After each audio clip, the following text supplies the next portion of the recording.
Autoline Daily is brought to you by Borg Warner, feel good about driving. Bridgestone, your journey, our passion.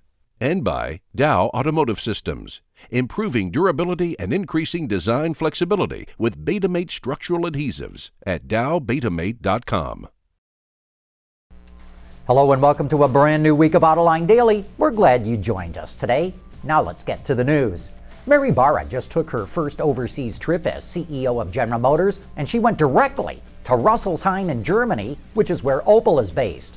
Barra announced that GM is investing in an all-new vehicle for Opel, which will be music to the ears of everyone who works there. Even though Opel lost sales last year, it actually gained a little bit of market share, as its sales did not drop off as much as the overall market. Last year, Tesla announced that it's going to create a network of electric charging stations, what it calls superchargers, across the U.S. to allow Model S owners to drive across the country. And now drivers can travel from coast to coast. Yesterday, the company announced it has more than 70 stations in the United States, covering about 80% of the population in the U.S. The superchargers, which are located near highway interchanges, provide about 170 miles of range in a 30-minute charge, and it's free. Tesla covers the charging costs. The Japanese car market is the third largest in the world, behind China and the United States, but sales have been stuck in the doldrums for over 20 years. Last year, total sales came to 5.3 million units, up only 0.1% from the year before. But Japan's Prime Minister Shinzo Abe has introduced a series of economic reforms that might be getting car sales on a healthy growth path. Last month, new car sales in Japan shot up 25%. Honda alone saw its sales rocket up more than 70%. And just in case you're not familiar with the Japanese market, here's a quick snapshot of where it stands. Toyota dominates the Japanese market with over 41% market share. That includes Daihatsu and Hino, which are part of the Toyota group. Honda is in second place, ahead of Nissan. And then it really falls off to Mazda, Subaru, Mitsubishi, and Isuzu. Imports account for a meager 6.4% of the market. Interestingly, K-cars, those little 660cc econo boxes, account for about 2 million sales a year and are completely unique to the Japanese market. 2013 was a rough year for Volvo due to its lack of new product. It'll be rolling out the new V60 this year, but that's not enough to get the brand growing again. Tony Nicolosi, the president and CEO of Volvo Cars North America, says, and I quote, "What really is coming is next year, and that's when we get our new, what we call scalable product architecture. The products designed off that start rolling out with the new XC90, and that's when we'll really start seeing our growth," close quote. The XC concept, which debuted at the Detroit show, is where Volvo's design language is headed. Nicolosi also told us, and I quote, "We're going back to our roots. I think we abandoned our roots in safety. We owned safety. So I think you're going to see us go back to our core values and roots." You know, I think that's a smart move. I'm always puzzled by car companies that walk away from their brand image. About 80% of repair work done in the U.S. is handled by independent service centers rather than dealerships. But Ford is hoping to change that, at least for its new aluminum-intensive F-150. The Dearborn automaker will require all repair shops to be certified if they want to fix the new truck.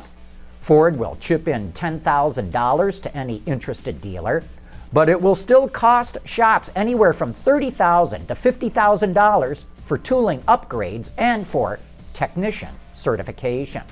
Speaking of that F-150, let's take a look at some of the benefits and the pitfalls that Ford faces, and that is coming up next.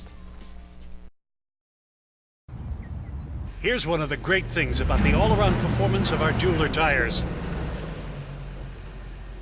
Excellent traction. Do you need a ladder? Yes, I do. Okay.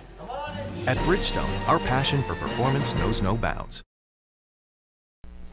On Autoline After Hours last week, the talk was dominated by the aluminum F-150 that Ford is going to come out with. I want to show you a clip from that show, which includes Joe White from the Wall Street Journal, Henry Payne from the Detroit News, and Tony Swan from CarAndDriver.com. Now, I'm told, because I missed the press conference, I was doing other interviews. Great press conference. They never said the word aluminum. No. True. What the hell is that about? Well, because here's this aluminum truck. It's the game changer. I'll take a first shot at that, but look. I mean, among the many things that they're going to try to communicate about this truck, they want you to know that it's lighter. They want you to know that it's more efficient. They haven't given the mileage numbers yet. They do not want you to associate this with aluminum as in tinfoil. Okay. If anything, they want you to think of it as aluminum as in military vehicles that fight wars for us and that can take a shell, that or a ship or maybe a warplane.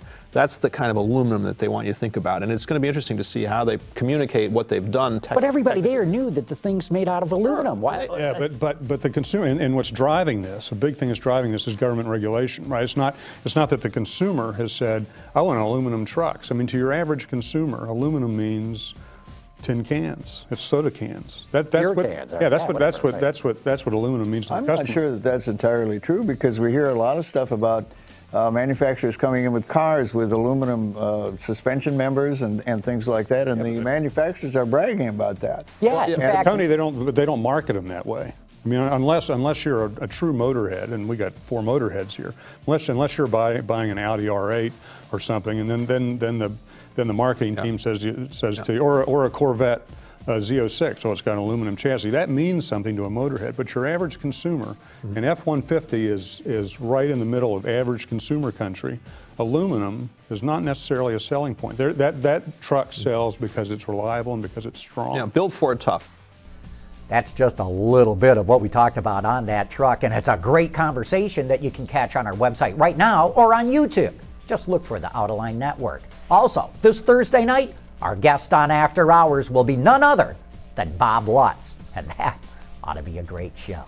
But that wraps up today's report. Thanks for joining us, and have a great day.